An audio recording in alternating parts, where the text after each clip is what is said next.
Chapter 6. So you're just moving in with this guy and his kid?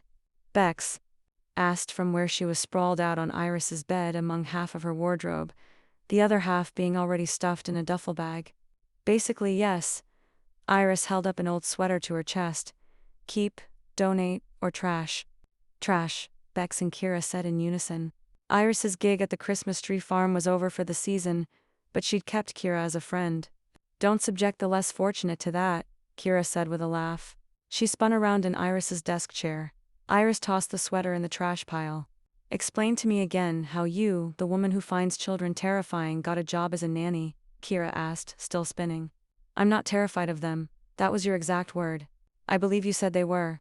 Terrifying, unpredictable, and perpetually sticky. Ooh, Bex frowned.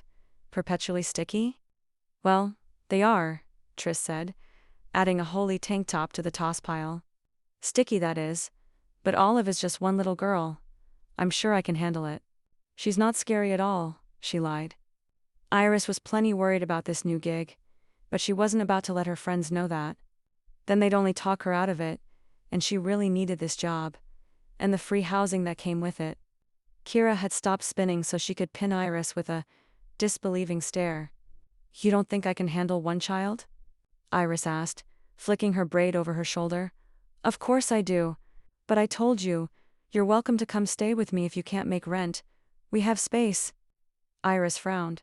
She appreciated her friend's offer. She really did. But staying with Kira and Bennett in their love nest just didn't sound appealing. Kira had been over the moon happy since he'd moved in, but Iris was not about to be a third wheel in their relationship, or a witness to the constant sex they were probably having, judging by how much Kira smiled these days. It's not like we run around naked all the time or anything, Kira said, reading Iris's mind. Beck snorted. Naked or not, I'd feel weird. Although I do appreciate the offer. Hey, I offered too. Bex tossed her another sweater. Iris didn't remember buying. Donate pile. And I appreciated that too. But you know our ... schedules don't match up. That was the nicest way Iris could think to say that she couldn't tolerate listening to trumpet scales at Lamb. She was weird like that. Look, I love you both and I am incredibly lucky to have so many options. But I think this is the best one, because he's hot, Kira asked, one dark eyebrow raised mischievously. Is he? Iris said, but her suddenly high voice gave her away. I hadn't noticed, Kira laughed. The entire female and half the male population of Dream Harbor has noticed. Iris shrugged casually, like she hadn't been thinking about Archer's unfortunate hotness ever since her interview 2 days ago. Well, I hadn't noticed. I guess he's not my type. I know exactly how that lie goes, Kira said with a knowing smirk. She'd said the same thing about Bennett and look how that turned out. Now they were practically attached at the face. Don't you have flowers to plant or something? Iris shot back. Not right now, no. But thanks for your concern. Bex laughed. Uh-oh, Kira. I think you hit a nerve. She sat up and started folding what was left of Iris's clothes. Iris had grown up with her cousin as practically a sibling. They'd lived next door to each other, each girl with just their mother. The foursome had done pretty much everything together. And so she had no qualms telling Bex to shut it. But she was here helping her pack, so Iris decided to be nice. She didn't hit a nerve. I feel very good about my decision. Her friend and her cousin stared at her with matching incredulous expressions on their faces. I do. I told you. I can handle it. But do you want to? Kira's expression softened. Are you sure you want to nanny? Iris fought her urge to shrug and instead rolled back her shoulders in a stance of faux confidence. Yes, I do. I'm telling you, it's going to be easy. She's at school most of the day, and I get a free room. Think of all the money I will save. I figure I'd do this until she's out of school for the summer, and then I'll let Archer know he has to make other arrangements. It's a good plan. It was a good plan. She'd given it a lot of thought. She'd help out Archer and Olive for a few months until they got settled into their new life together. She'd save up some money and then she'd move on, like she always did. She'd even help Archer find a replacement for her when the time came. Even she could handle dealing with one kid for a few months. How hard could it be? Sure, Olive had a tendency to run off, and yes, she didn't speak to her father yet, but now Iris knew right where she ran off to, and Olive spoke to her, so that wouldn't be a problem. And besides, plenty of people didn't love their jobs. This was something she had to do to make ends meet. Just for now. Just to catch up on a few bills, to save first and last month's rent for a better apartment, to fill the gaps her other jobs left in her bank account. Iris could get one kid ready for school and pick her up each day. It's not like she had to be her parent, something Iris had zero interest in general. Mom was not a job she ever planned on having, but nanny wasn't mom. She just had to keep Olive alive for a few hours a day. It would be easy. That was her new motto, and she was sticking to it. Okay, if you say so. I just want to make sure you're not making any rash decisions, Kira said. Iris laughed. Are you serious right now? Kira's straight face cracked, a giggle spilling out. I was trying to be.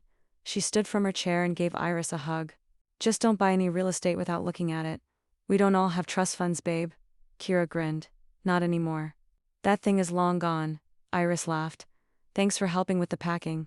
No problem. I do have to go though. Farm life calls. Of course it does. See you at yoga tonight? Wouldn't miss it. Kira called as she made her way down the hall and out of Iris's apartment. Iris turned her attention back to her cousin, expecting her to continue finding flaws in her plan, but Bex just put the last shirt in her bag. Be careful with this guy, she said as she stood up from the bed. What does that mean? It means, be careful. You're in a vulnerable position here.